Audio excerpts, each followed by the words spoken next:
오늘 우리에게 주신 하나님의 말씀은 구약 성경 스바냐 1장 1절에서 13절까지 말씀입니다. 말씀을 봉독하겠습니다. 아몬의 아들 유다 왕 요시아의 시대에 스바냐에게 임한 여호와의 말씀이라. 스바냐는 히스기야의 현손이요 아마랴의 증손이요 그다랴의 손자요 구시의 아들이었더라. 여호와께서 이르시되 내가 땅 위에서 모든 것을 진멸하리라. 내가 사람과 짐승을 진멸하고 공중의 새와 바다의 고기와 거치게 하는 것과 악인들을 아울러 진멸할 것이라. 내가 사람을 땅 위에서 멸절하리라. 나 여호와의 말이니라. 내가 유다와 예루살렘의 모든 주민들 위에 손을 펴서 남아있는 바알을 그곳에서 멸절하며 그마림이란 이름과 및 그 제사장들을 아울러 멸절하며 또 지붕에서 하늘의 무별에게 경배하는 자들과 경배하며 여호와께 맹세하면서 말감을 가리켜 맹세하는 자들과 여호와를 배반하고 따르지 아니한 자들과 여호와를 찾지도 아니하며 구하지도 아니한 자들을 멸절하리라. 주 여호와 앞에서 잠잠할지어다. 이는 여호와의 날이 가까워왔으므로 여호와께서 희생을 준비하고 그가 청할 자들을 구별하셨음이니라. 여호와의 희생의 날에 내가 방백들과 왕자들과 이방인의 옷을 입은 자들을 벌할 것이며 그 날에 문턱을 뛰어넘어서 포악과 거짓을 자기 주인의 집에 채운 자들을 벌하리라. 나 여호와가 말하노라. 그날에 어문에서는 부르짖는 소리가 제2구역에서는 울음소리가 작은 산들에서는 무너지는 소리가 일어나리라. 막데스 주민들아 너희는 솔피 울라. 가나안 백성은 다 패망하고 은을 거래하는 자들이 끊어졌음이라. 그때에 내가 예루살렘에서 찌꺼기같이 가라앉아서 마음속에 스스로 이르기를 여호와께서는 복도 내리지 아니하시며 화도 내리지 아니하시리라 하는 자를 등불로 두루 찾아 벌하리니 그들의 재물이 노략되며 그들의 집이 황폐할 것이라. 그들이 집을 건축하나 거기 살지 못하며 포도원을 가꾸나 그 포도주를 마시지 못하리라. 아멘. 매일 성경 순서에 따라 스바냐서를 살펴보겠습니다. 구약 성경 뒤쪽에 있는 책들을 흔히 12소 선지서라 합니다. 소선지서라 하는 것은 이들이 비중이 작다는 뜻이 아니라 분량이 작다는 겁니다. 예레미야나 에스겔, 이사야처럼 분량이 많은 대선지서와 달리 이 짧은 본문의 선지서들, 이 12권들을 묶어 12소 선지서라 합니다.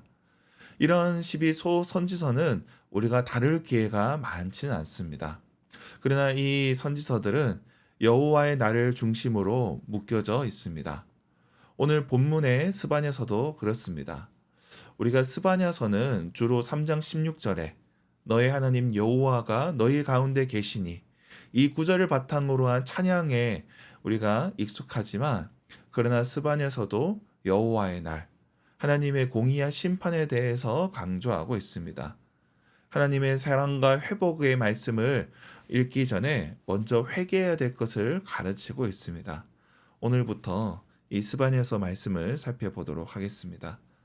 오늘 본문 1절에는 이 말씀이 언제 선포된 말씀인지 나옵니다. 말씀의 배경이 제시되고 있습니다. 이 선지자는 스바냐인데 스바냐는 요시아가 유다 임금일 때 활동했습니다. 요시아는 유다의 종교개혁을 일으켰던 왕입니다. 그래서 요시아는 구약에 있지만 이 메시아에 대한 이미지를 담고 있는 그런 왕입니다. 철저하게 하나님께로 돌이킬 수 있도록 그렇게 힘썼던 왕입니다. 그런데 이 스바냐 선지자는 이 왕실에 속한 선지자였습니다. 그는 히스기야의 후손이었습니다. 그러니 왕실에서 누구보다 시대가 어떻게 돌아가고 있는지 그리고 유다의 지배층들이 어떻게 하고 있는지 정확하게 아는 사람이었습니다. 그런 스바냐가 말씀을 선포하는데 그 첫 번째 선포는 충격적입니다. 2절 말씀에 여호와께서 땅의 모든 것을 진멸하겠다 말씀하십니다. 철저한 심판입니다. 악인에 대한 심판을 넘어 이스라엘과 모든 민족 그리고 인류를 넘어 모든 살아있는 것에 대한 심판을 말씀하십니다. 이는 노아의 홍수를 생각나게 합니다. 하나님께서 인간의 죄에 관영함으로 인해 모든 생명을 모든 피조물을 심판하셨던 것처럼 지금 이 시대도 그렇게 죄악이 넘쳐난다는 겁니다. 그 심판의 이유가 4절부터 이어집니다. 그 죄는 우상 숭배에 있습니다. 바알을 섬기는 자들, 별을 섬기는 자들, 하나님을 섬긴다고 하면서도 우상을 겸하여 섬기는 자들에 대해 분노하고 있습니다. 그리고 나서 심판의 대상에 대해 더욱 분명히 말씀합니다. 12절에 예루살렘을 가리키고 재물이 있는 자들에 대해서 심판을 말씀합니다. 하나님께서 우상을 섬기는 유다와 예루살렘에 대해서 심판을 말씀하고 계십니다. 그 당시 요시야는 이 종교개혁을 하는 왕이었습니다. 아마 본문 말씀은 종교개혁 이전의 말씀으로 추정을 할 수 있습니다.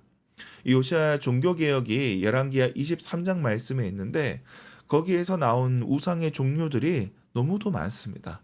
바알과 아세라, 하늘의 일월 성신, 그리고 온갖 신들을 섬기는데 심지어 성전 안에서도 우상 숭배를 하고 있고, 그리고 사람들이 많이 오가는 성문에서도 우상을 섬기는 공간이 있었습니다. 이 거룩한 것부터 이 세속적인 것까지 그렇게 우상 숭배가 만연했던 겁니다. 그래서 사람들이 문제로도 여기지 않았던 것입니다. 이런 상황에서 요시야의 개혁이 시작되었던 겁니다. 이런 상황에 대해 오늘 본문은 심판의 날, 여호와의 날에 대해서 말씀합니다. 그런데 이러한 우상 숭배의 영향은 가나안 원래의 문화에도 영향을 받은 것이기도 하지만, 그러나 히스기야 이후에 이 아시리아의 지배를 받으면서 영향을 받으면서 그들에게 받아들인 것이라 할 수 있습니다. 그래서 오늘 본문 8절에 보면은 이방인의 옷을 입은 자들 이런 말들이 나오는데, 이 아시리아의 풍습을 받아들인 그런 유다 지배층들, 상류층에 대한 부분들을 이야기를 합니다. 그리고 유다의 재물이 있는 자들, 재산이 있는 자들에 대해서도 경고를 합니다. 그래서 10절에 보면 어문에서 부르짖는 소리, 제2구역에서 울음소리가 나오는데, 이 어문은 수산물들이 들어오는 시장이라 할 수 있고요. 그리고 제2구역은 유다에서 번화했던 예루살렘의 번화가라 할 수가 있습니다. 그곳에서 그렇게 울음소리가 나게 될 것이다 말씀을 하고 있는 겁니다. 어느 시대나 상류층은 유행의 최첨단입니다. 이 직접적으로 아시리아 제국의 영향을 받은 왕실과 예루살렘, 그 백성들을 향하여서 스바냐 선지자는 심판의 말씀을 선포한 겁니다. 그런데 이 말씀은 단지 스바냐 시대에만 적용되는 것이 아닙니다. 오늘 이 시대에도 마찬가지입니다. 오늘날 이 시대에도 우상 숭배가 만연하고 있습니다. 과학이 발전할수록 그런 것들이 사라질 줄 아는데 그렇지 않습니다. 타로나 사주, 점 이런 것들이 문화가 될 만큼 그렇게 퍼져갔습니다. 유행이 되었습니다. 그러므로 깨어있지 않다면 우리도 심판을 면하기 어려울 것입니다. 어느 시대나 타락한 민족, 타락한 나라는 하나님께 심판을 받습니다. 다만 하나님께서 말씀을 통해 우리를 깨우치십니다. 우리를 깨닫게 하십니다. 우리가 이 시대 속에 하나님을 섬기며 그 뜻을 구해야 될 것입니다. 우리가 회개하며 주님을 섬길 때 하나님께서는 우리 가운데 거하여 주실 것입니다. 그 은혜를 바라보는 저와 여러분이 되길 주님의 이름으로 축원합니다. 기도하겠습니다. 하나님 아버지, 오늘날 이 땅 가운데 온갖 우상 숭배가 퍼져 있는 것들을 보고 있습니다. 하나님, 이 시대 가운데 우리가 깨어 있게 하시고 우리가 거룩한 백성으로 살아가게 하여 주옵소서. 우리 안에 모든 우상들을 철폐하게 하시고 하나님만 섬기는 믿음의 백성 되게 하여 주옵소서. 이 나라, 이 민족이 오직 하나님만 섬기는 그러한 민족, 그러한 나라 되게 하여 주옵소서.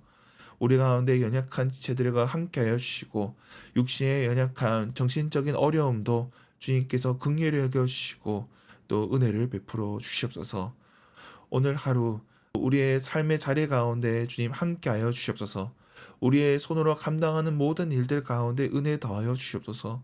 감사드리며 예수님의 이름으로 기도드립니다. 아멘.